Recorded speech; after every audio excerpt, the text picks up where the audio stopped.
Hey, what's going on, guys, and welcome to my first episode of FIFA 19 Pro Clubs Goalkeeper Tips. And today we're going to be going over the best goalkeeper build, or not even the best goalkeeper build, because I don't think you can come out with the best goalkeeper build when the game's been out for 2 days, or the early access has been out for 2 days. I'm just going to give an honest opinion of what I'm currently using, so you guys can have a good insight. Obviously, to what my starting build is. This is not the best build to go, just so you guys know. I'm not saying this is the best. Like I said, I don't think anyone can say there's a best build yet because it's too early on. And I'm just going to give you what I think is my starting build, what I'm experimenting with, and what seems to be going pretty well, because that's the best thing to do, is just by experimenting different builds, seeing what I can do. But the first build that I'm starting off with on this FIFA is, obviously, you don't have the acrobatic additional anymore, so you can't really do anything with that.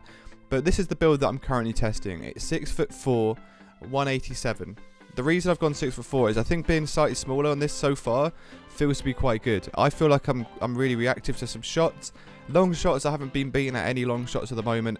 The only things I've really been beaten by is like sweaties, which seems to be the most common thing on this game so far. Obviously, if you play early access, it's normally with the more hardcore players and like the obviously more casual players. So when you play in divisions, you normally come up against VFL players or 11-man players, and they obviously will just try and get the ball in the net any way possible, so that's normally sweats, and that seems to be the main thing that I've conceded. I don't think I've conceded many other things.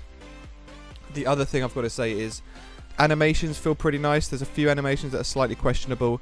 Like I said, outside the box, you get really nice animations. I've had some absolute stunning save animations, but I think one-on-ones still need a little bit of work. I'm not sure how they're going to fix that, if they're going to fix that at all.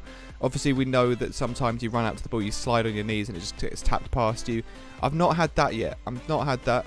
I've had maybe even worse. My guy's gone out 7 yards out and tried to pick up the ball, scoop the ball off the guy's feet when he's in the box in a 1v1, which is questionable, but I'm not sure if that's something that I'm doing wrong.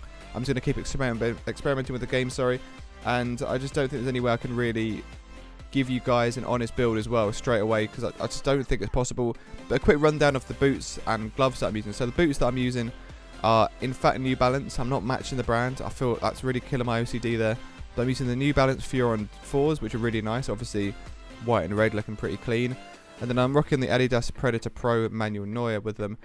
And it's just, I don't know, I'm looking through the gloves, and I just think that there's some really nice gloves and there's some not so nice gloves. I'm really surprised that they've only got one pair of Nike in here, and they're the ones that nobody even wears in real life. I know someone said that in my comment section the other day, but that's questionable. I do like these ones, but I feel like they need to maybe update some of the catalogue. I'm not sure whether they'll do that soon. I hope they will anyway, because there's a lot of potential for pro clubs this year. I'm loving my build. I've obviously got a smaller build at the moment, so just go with what you guys think. It's the best advice that I'm telling you, is don't think that someone's build is the best until you've tried it for yourself, because everybody's different. Everyone has a different play style. For myself, I'm quite an acrobatic. I like to try and come out, sweep balls from people's feet, tackle them from the outside of the box, and just kind of get stuck into the game. I don't really like being 6'6" or something and sat on my line and just hoping that, you know, I can save as much as possible. That's just not how I play, but that's just personal preference. You guys might be like that. You might be more of like a traditional goalkeeper, let's put it that way, if you're going to talk about traditional acrobatics still. But I think definitely go this build if you like the smaller build. I'm going to keep playing with different builds. I'm going to try some 6'5", maybe 6'5", 200 pounds, and then I'm also going to try some 6'6" as well. But I think 6'6" would be way too big for me personally. Just going to have to wait and see what it's like. But anyway, hopefully you guys like this build. There's going to be some gameplay coming out soon using this build, and hopefully you guys can see what I've done with it. I've made some really nice saves, so hopefully you'll enjoy it. Let me know how you get on with this build. I'll speak to you guys very soon.